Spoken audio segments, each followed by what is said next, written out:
All right. Well, just to get started, quarterback-wise, Heinrich has a pretty good ankle sprain, so we'll see if he can do anything tomorrow. Chuba came out of the game a little bit banged up. Hasn't played much, so he's a little bit banged up from getting hit.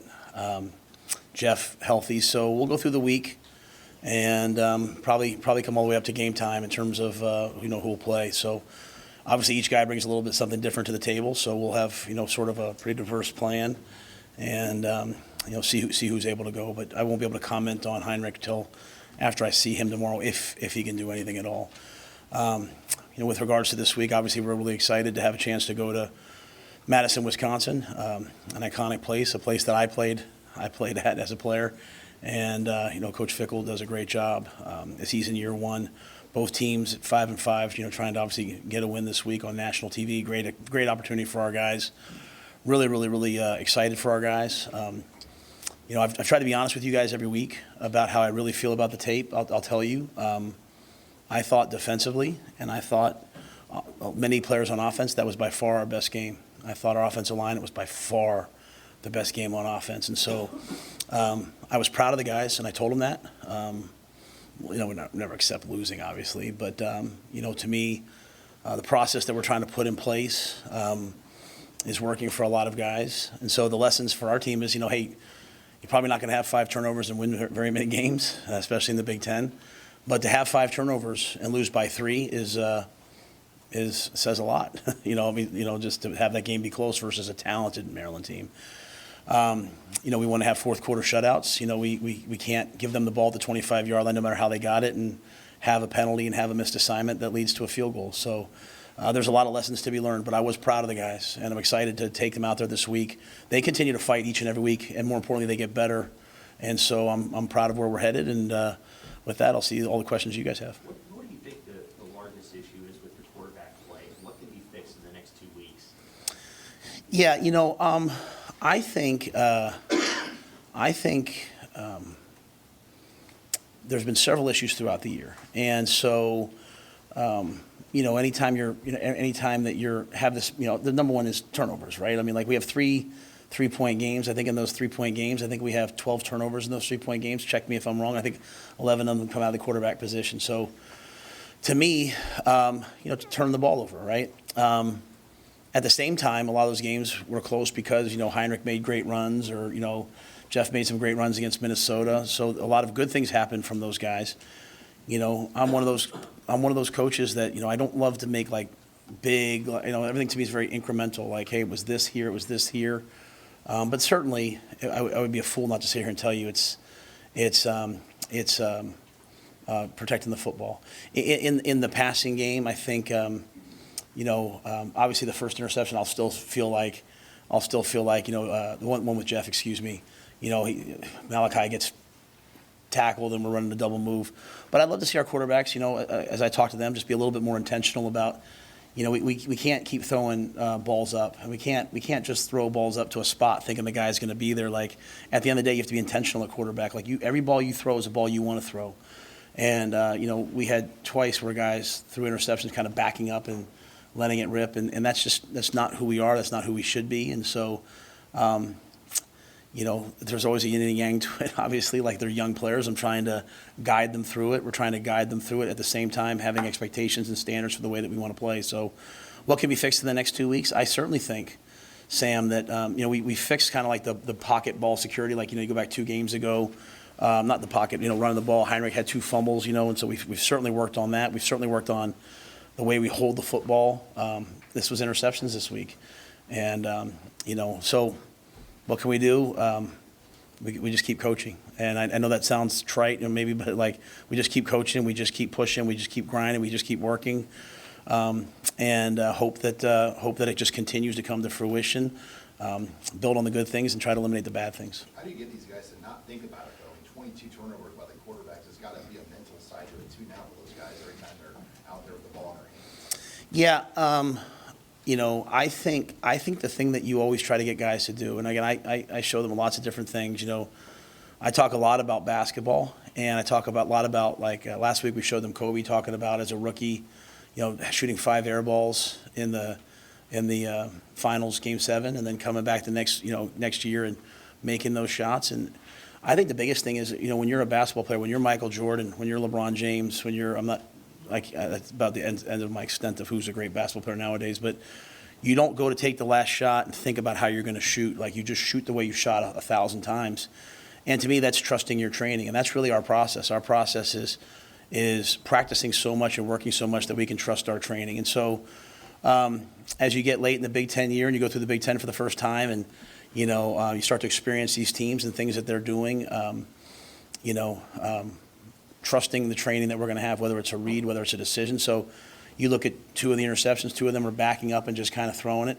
Another one's just, throwing it, to a spot, hoping that it's going to be completed. And those things just can't happen. But in terms of for the players, my job is to help them become great players. It's not, hey, don't throw interceptions. Is this what you're trained to do? Like, you've worked your whole life to get to this point. Like, what should you do in this moment? Like, hey, it's not there. I should reverse out. I should go make a play. Like, we want our guys to play free. And so, I'm not giving you great answers other than just, to me, it's always about trusting your training, going, Chubba comes down at the end. Chubba ran the scout cards last week. Chubba's, that's just part of, hey, putting your third quarterback in. But I have a lot of confidence in Chubba. And if you go back to every answer you guys have ever asked me about him, I believe in the kid. I believe in Chubba, and he's kind of healthy now, and you saw him running.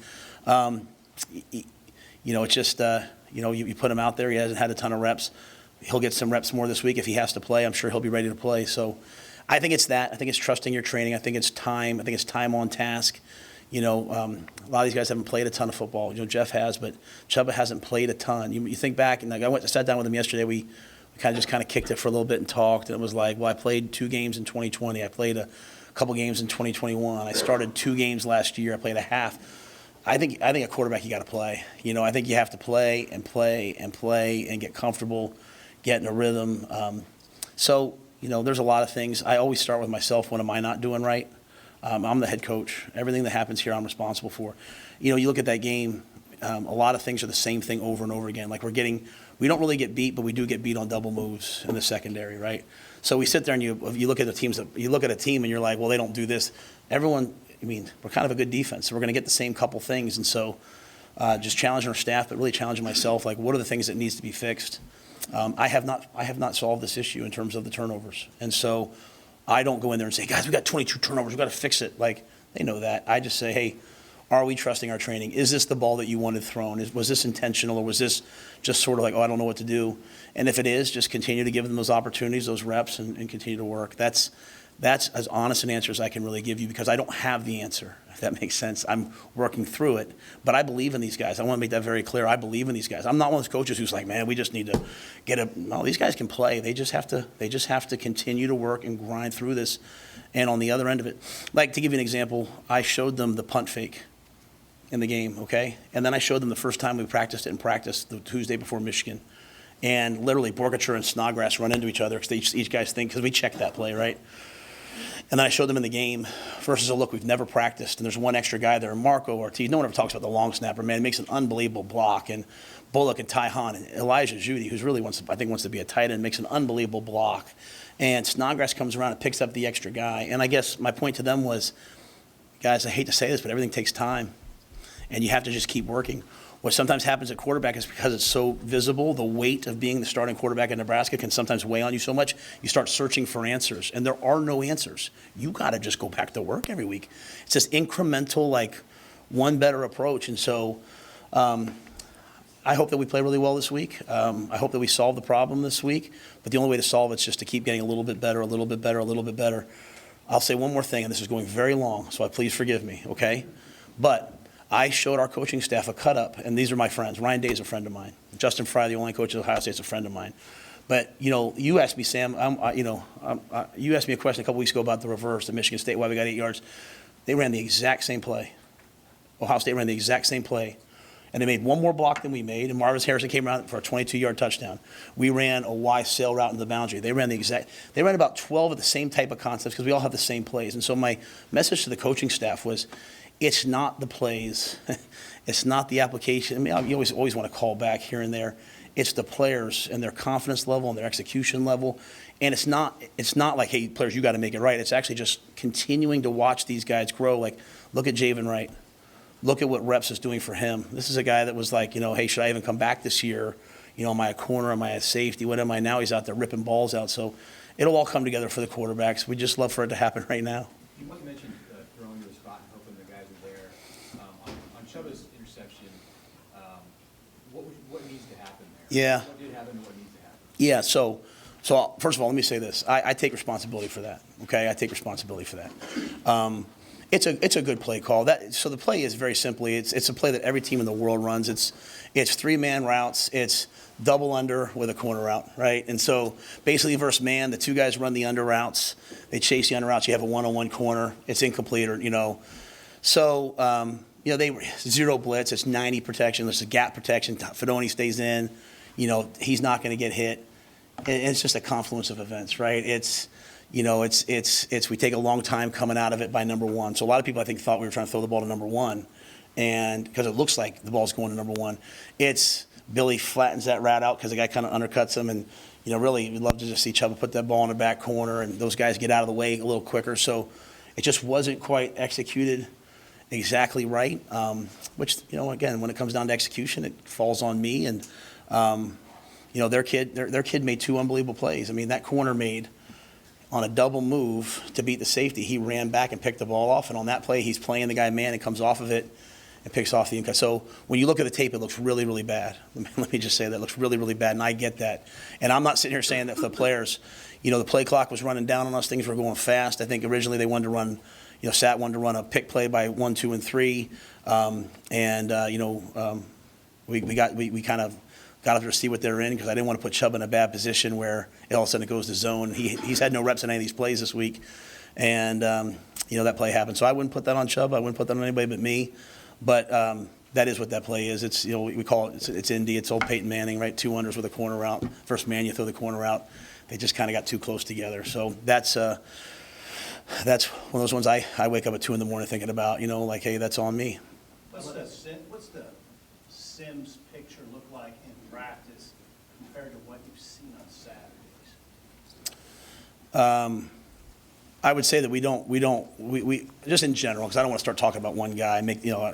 I would just say we don't throw these interceptions like this in practice the way we do in games. And again, sometimes I think when you run the ball a lot, when you finally have a chance to throw, you're maybe a little, you're not kind of maybe as in rhythm, and so. We certainly came out wanting to throw the ball a little bit more last game because we knew how they would play, and unfortunately you throw the early we hit him with a man beater, and we overthrow Emmett. That's going to be a big play. The one they threw the penalty on Billy, then pulled it off, and then we have Fedoni on the over route. If you see that play, Billy's running down the middle of the field wide open. So there's just a lot of things, a lot of different pictures for the guys. It's not a super complex offense. It's just, a lot of different pictures that guys aren't maybe seeing. But yeah, we certainly don't have those interceptions in practice the way we do in the games. I think sometimes in the games it's just a little bit of, like I said, like there's a little bit of pressure in our face. We're not sure where to go, and we kind of back up and throw it. And I just don't ever want a quarterback to not throw the ball intentionally. I'd rather our quarterbacks reverse out and go scramble and make a play. We got dynamic quarterbacks who can run. And if you're playing man coverage against us, man, our quarterback should be running for 200 yards against them. So, but again, those things aren't happening. You always go back, you look at practice, what can we do better? And we'll continue to do that this week. Just one more on that last offensive sequence. How much of a say do you like to have in those moments as a head coach about what you're doing? Yeah, I'm not going to – everything falls on me. Like, we're not going to start being like, who's this, who's that. Like, no one's going to become divisive with us. Like, everything falls on me. It's just, to be on a headset, the ball's at the 5-yard line to try to run guys into the game. The clock was winding really fast that game. You're up against it. You have a new quarterback. You got to get in the huddle, get out. The last thing, all these things are kind of talked about ahead of time. So if it's wrong, it's on me. Let's just leave it at that. Like, it's just way easier that way. I have a say on everything. They don't run the fake punt without me doing it. We don't, I don't sit there and want to micromanage every play, but if it's a big play, we're going to do it. I also, can I be honest with you guys? I just kind of want our guys to play. How are we going to build a championship team if everything's to not make a mistake? So if I could go back, would I have run the ball there? Yeah, then we kick a field goal, then they have the ball, they go down the field. We're also trying to play, and I want these guys to learn how to win. And so when I talk about process and all these things, I really mean it. mean, you turn a game on Saturdays, right? And like, you know, after we get home, and those teams are scoring 45, but they play, and they have some interceptions here, and they play. Like, I want our guys to play. I want it to be smart. Did we practice it? Did we rep it? We just didn't quite execute it 100% at the level we want. You know, we put our third quarterback in, and I say third quarterback only out of risk because of the reps, put him in a tough position. All that falls on me. It doesn't fall on anybody else but me. So I take all that on with a grain of salt. But if I also just, and I believe this, if we just sit here and we just keep everything like really simple and just, we're never going to win at a high level. We're just going to learn to just be, so we're trying to be competitive, man. Like on defense, like Tony's at his best when he's bringing heat and we're going zero blitzes, and every once in a while we get beat, and you know, we just got to play. Like, you know how I feel in my chest when we call the fake punt. I'm like, oh my gosh, is this going to work? But we got to go play and give the guys a chance. So, but everything falls on me, and I mean that with the greatest. But you know, sometimes I walk up there like, hey, they're going to ask you this. Like everything falls on me, 100%. And I would just say that I believe that our guys are going to get better and better, and I wish we would have won that game on Saturday. Have you ever been around a program where the players are kind of tentative about making mistakes that maybe disappoint the fan base? I think all players until they kill the bear, they're all nervous about playing well. Like they're a young player, and eventually they kill that thing in their mind and they go play. You know, I mean, I read them like if you ever read the book Hagakure, you know, it says like, you know, if the samurai, you know, if you want to live, you have to die. You know, like you have to be dead to all those things to live. And so, you know. Again, we don't want to be, there's a big difference between making mistakes and doing things outside of your training. Does that make sense? Like I tell our players, like after the game, I had one of our really good players who no one's noticing right now, made a play that hurt us. He texted me, he's like, I'm so sorry. I said, don't ever send me that stuff. Like, as long as you prepare and you get to the game and you're not selfish and you make it about your team and you go play hard, man, this is a game of mistakes. Things happen. Like, so we don't want to play in fear. And, you know, it's really hard at first for players to play for me because they hear me saying all the time, do things right, don't beat ourselves, execute. And at the same time, they also hear me like, be free, go play, and they can't get it. But when you become a good player, you get it, right? Like, you want to take the last shot. You want the ball in your hands. You want it. I mean, Chuba, the shame of that thing was Chuba took us 90-some yards, right, to go win that game, and we're about that far away. So, yeah, I mean, I think it's just kind of in general. Our players care greatly. They desperately want to win. They desperately want to win for our fan base, for themselves, for the state, and you know that's all I can ask for. When people are, you know, critical of Marcus Saturday, the offensive coordinator, what do you want them, fans or us or anyone, to consider when they put it on him specifically? Oh, is a quarterback coach and is a coordinator? Yeah, I think that's part of, the fans should do that. I have no problem with that. Fans should be critical of me. Fans should be critical of Sat. Fans should be critical. Like, you come to the game and you sit there and you're like, okay. And for me to start, you know, oh, we got this many guys. That's not who I am, right? I think, okay. And I would say even within the coaching community, when people play us and they talk to us afterwards, I think in year one, with as many injuries as we've had and different things that have happened, like you know. We've never made an excuse. We've always showed up each week, and we battle, and we're in every game, and we have a chance to be in every game. I think our guys are fighting their tails off, and you know, I never talk about changing a culture, but I do believe in instilling a culture. When you want to instill a mindset and a culture and a process, I think all of that's happening, and I think if people can't feel that, then but if you say to yourself, like, hey, is this heading in the right direction? And you know, so I mean, I got a true freshman, Jalen Lloyd, catching balls behind his hip. You know, like. It's just going to continue to get better and better and better. So the answer in life sometimes is always just to change everything, right? Players want to transfer. Everybody wants their head coach to fire everybody. Like, has that worked out here? Where's that worked out? We're just firing assistant coaches and coordinators. So we want the whole offense to start over again with a whole new language next year. Like, I'm not doing that. It's ridiculous. So we're gonna just be exactly who I said we were going to be. We're going to be a day-by-day organization that gets better and better and better. We're going to get through year one, okay?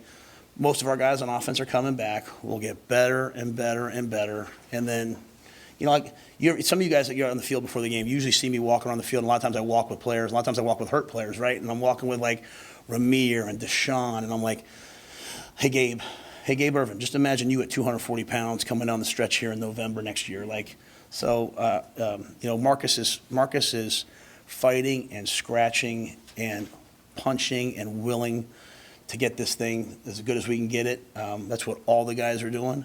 And, you know, I'm proud. I just couldn't tell you how proud I am of guys. Like Malcolm Hartzog didn't practice last week. And all of a sudden he's got to go from playing, then he comes in and practices on Friday a little bit, right? And then he's got to go from safety to corner.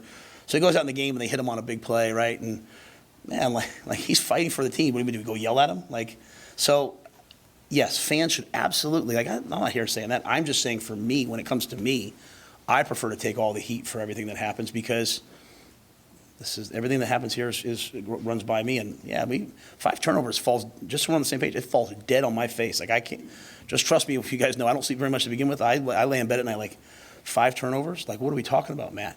But the answer is, what's the answer? The answer is just to keep getting a little bit better as best I can and hope that this week we put it all together. You know, this season's been a bit of a roller coaster in terms of you lose the first 2, then you win 2, you know, blowout loss, you rattle off 3 in a row, and now, you know, losing 2 again. How would you see the locker room kind of handle the ups and downs of this season? I think they've just really grown. You know, take the Michigan game out of it, right? Because obviously that got away from us, and we talked a lot about that. We went out there on Sunday and practiced, but like, you know, as I watch a lot of scores in the Big Ten West, as I watch the people, like, you know, there's these wild shifts of like, hey, team wins 2 and then they lose by 21. Like our guys are in every game, we battle in every game. I'm proud of the guys, the way they work. We've had injuries, and other guys have stepped up and been ready to go. Guys change positions on the fly. It's like Ty Robinson said to me, you know, I said to him yesterday, hey, you're going to have the team ready to go? He's like, Coach, he's like, one thing about Nebraskans, he's like, and he's obviously from Arizona. He's like, I don't care if you're from somewhere else. When you're here, he's like, you just keep going back to work, and you just keep fighting. He's like, that's one thing you learn when you're here. He said, the guys who can't figure that out, they got to go. And they've gone in the past. He's like, but we'll be ready to go. And so, you know, I think they've just grown, and they've handled it really well, and they've gotten to a point where I know each week. I now know each week when we go to the game, like our guys are going to be ready to go. They're going to go fight. I couldn't say that early on. You know, I couldn't say that week 1, week 2. It's still very emotional. Right now, they're just and so the way I look at things is you know, the seeds of championships are built are sown now, right? And so that might sound corny to people. I get all that, right? But like, I mean, they hit a long run on the last drive, and we blitzed from the left, and the D-line slanted into the blitz. They went the wrong way. That's why that play hit. And, you know, you look about, you know, Cam Lenhart's a freshman. Imagine when he's a senior, he's out there. And if it's not him, imagine Ethan Nation. Imagine those guys when they're seniors, like the lessons they're learning this year when they're preaching to those guys. It's just that as I've said 100 times, I want to win for the guys that are out there right now. And I want Reimer to go out on top. I want those guys to go out on top. But I don't worry about them. They are competitors, and they're winners. And when I first got here, they were very much like, well, it's hard to win if the offense turns the ball. And now they're kind of like, hey, let's control what we can control. And what we've seen is I think we've seen some really good defensive football as a result because they have a pretty good mindset. And so as that melds over to the offense, eventually that way of playing offense, defense, special team all coming together, I think we'll have a pretty good team. You mentioned the O-line playing well Saturday. How encouraged have you been by Justin Evans-Jenkins in particular, gets thrown in there as a freshman, and just how he's fit in? I think he's done a great job. I think Justin's done a great job. You know, he's really a center by trade, you know, and so to go over and play guard, that's a whole challenge. You know, you're facing all these 3-4 teams, bear teams, the guys right up on top of you. I thought Justin's been awesome. I think Teddy Prohaska's really hit his stride. You know, last game, because Nuri, you know, we got Ben Scott playing on a hurt MCL. You got Nuri has surgery. They say 4 weeks. He comes back in a week and a half, and he's practicing. I'm so grateful for those guys. Ben Hart does a great job for us. And then Lutoski rotated in, you know, every 2 series last game. So, yeah, I'm really pleased with that group and how hard they've worked to come back. You know, the tight ends, Lindenmeyer is an unsung hero on this team. You know, he just does all the dirty work. Borkacher played his best game, got hurt, and came back in and played on a sprained ankle. So I think, you know, when I look at the overall offensive picture and scoring 10 points, having 5 turnovers, obviously I'm not a fool. I'm disappointed. When I look at the tape, I'm like, man, we're getting better. We're getting better. We're getting better. And just encouraging the guys to continue to do it. And I think Donnie does a great job in that room, and I think the players take tremendous accountability to do their job at a high level. With Chubba being banged up, is that his existing injury or something? No, I just got banged up from being in the game. Like, hadn't been hit in a while. So, I called him yesterday and was like, hey, stop by my office. And he's like, I'm in treatment. So, I obviously, for him to go in there and then, for that game to end the way it did, I just wanted to make sure I talked to him. And I always worry about the things I say in the press conference. I know, Sam, you asked me after the game, like, why'd you throw it on first down? And I was kind of caught because, like, we didn't throw it, but then I remembered he pulled it and threw it, so I just wanted to make sure he knew that, when those things happen, there's some accountability to him to know that play. Like, that play is a base play, day one, it's a handoff, but also for me, like, that means that we haven't done a good enough job of getting him enough reps, so I just wanted to make sure we were on the same page. But he's fine. I mean, he's fine. He's just, like I said, sore from getting hit at quarterback. I did want to ask about the first interception of the game. Was that just a predetermined read?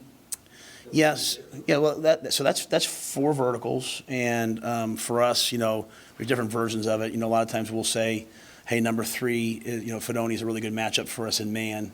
So if it's man, hey, we're going to work Fedoni as kind of like the man beater, right? Kind of the way we did it in the NFL. Like, hey, number 3 is a good man beater for us.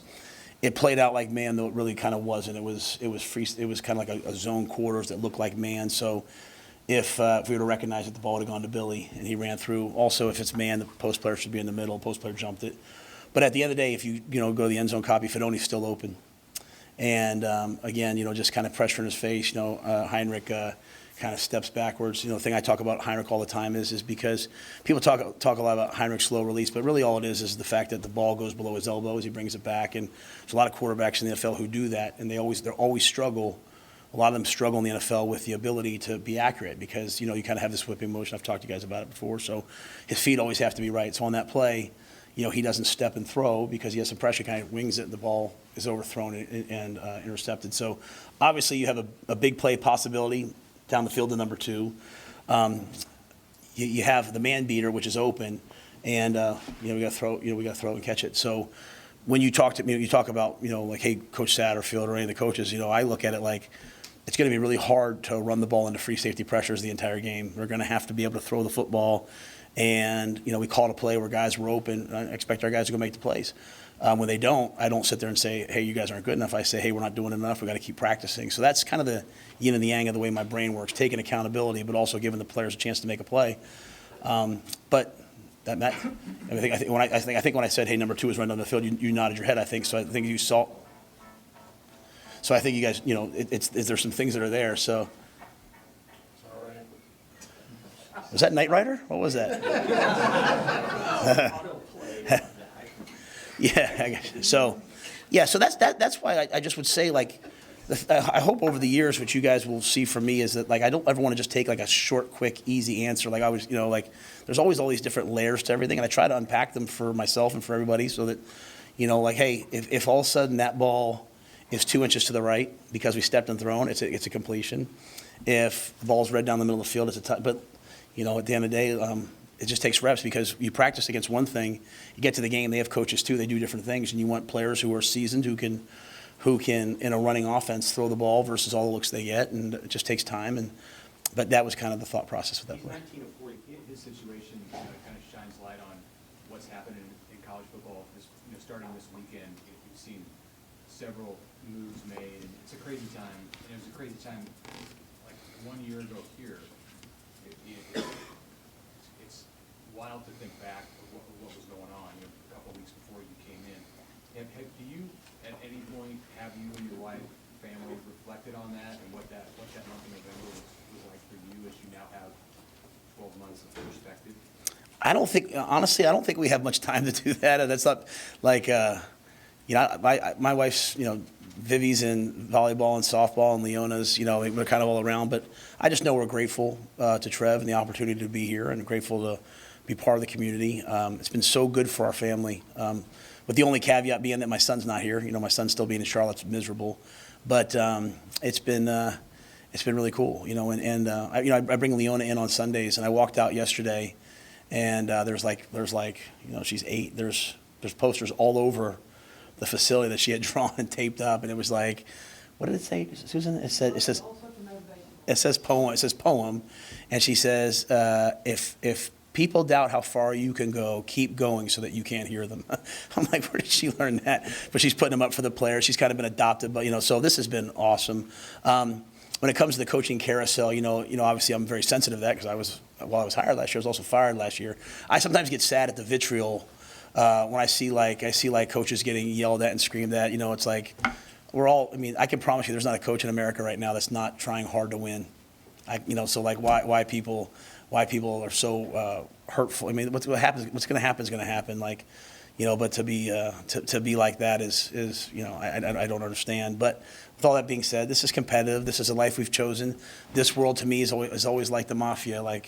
You get hired, eventually you get whacked, and you live as much as you can in between. So, but for me, there's I got friends in coaching that are get jobs or don't get jobs, and I always think about the families. We have coaches on our staff that I think would be great head coaches.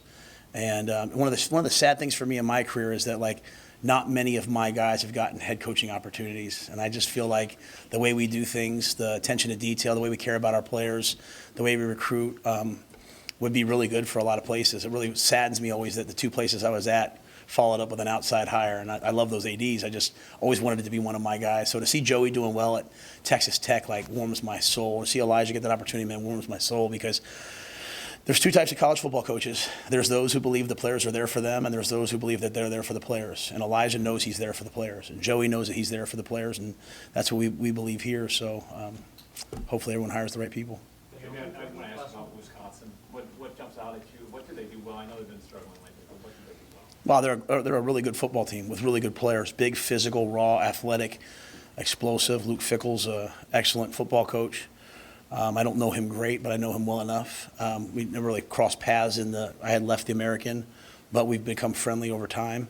Tanner Mordecai, I was probably his first offer. He was right down the street at Midway High School in Texas. He lived in the same, 2 developments over from me. When I was the head coach at Baylor, I could never convince him to come play for us. Josh Martin, who's on our staff, was with him at SMU. Tanner's a winner. Think about what we're talking about at quarterback. They have a 6-year? He's a 6-year quarterback. Think about how much football he's played.